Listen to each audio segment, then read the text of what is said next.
9 years after the court's decision.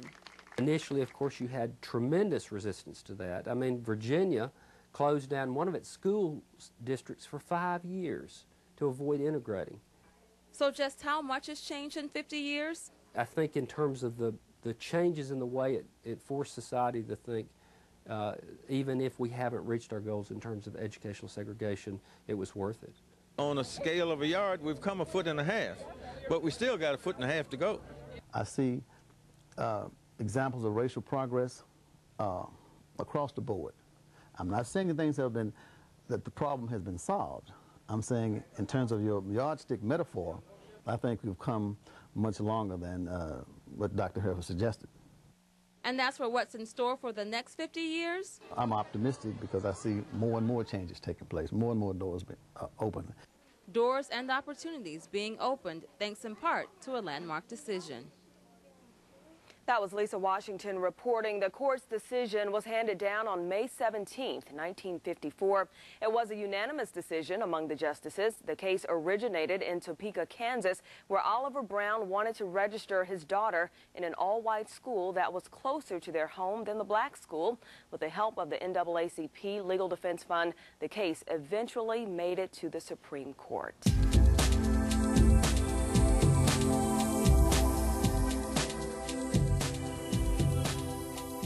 Was the only public school for African Americans in Huntsville until integration in 1966. For years, the building has been home to arts and civic groups. One graduate appreciates the uniqueness of her education. I want the school open because when I went to Councill High School, I got a very good education, had very good, loving teachers, instructors, principal, the student body, the community. I would like to see that happen again. Those who want to save the old Councill High School building plan to start a petition drive.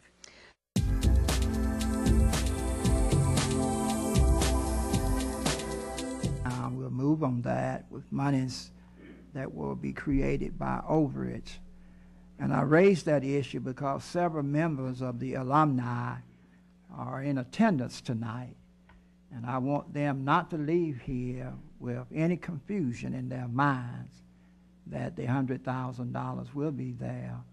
And of course, we look forward to continuing that project. That project is a historical project. It's a legacy that we certainly cherish in this city. The fact that Huntsville High School was the only black high school for black boys and girls at one time in the history of the city. So we definitely, and I want to say to the public that this Alumni Association is aggressively raising. They have a very good campaign for raising additional monies to help make the completion of this project, the restoration of this project, a reality. And certainly, I'm going to ask because if they don't mind, members, and there are many members, but Kenny Gurley was able to keep a few earlier. A lot of them left. But those that are here, I want you to just stand, be acknowledged tonight. Councill High School alumni, thank you so very much.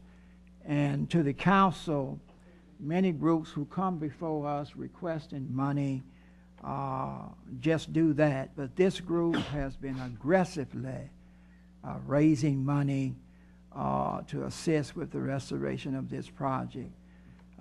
We are certainly delighted, and we believe strongly that we'll be able to have Councill High School very shortly back to a stage that we all can be proud of. Later on, you'll have a chance to have the principals of this organization to come back and give us a report of the progress. I want to thank my fellow council members and the mayor for this commitment. It is just indicative that Huntsville will do something like this for such a historical, significant entity in this city, Councill High School. Thank you.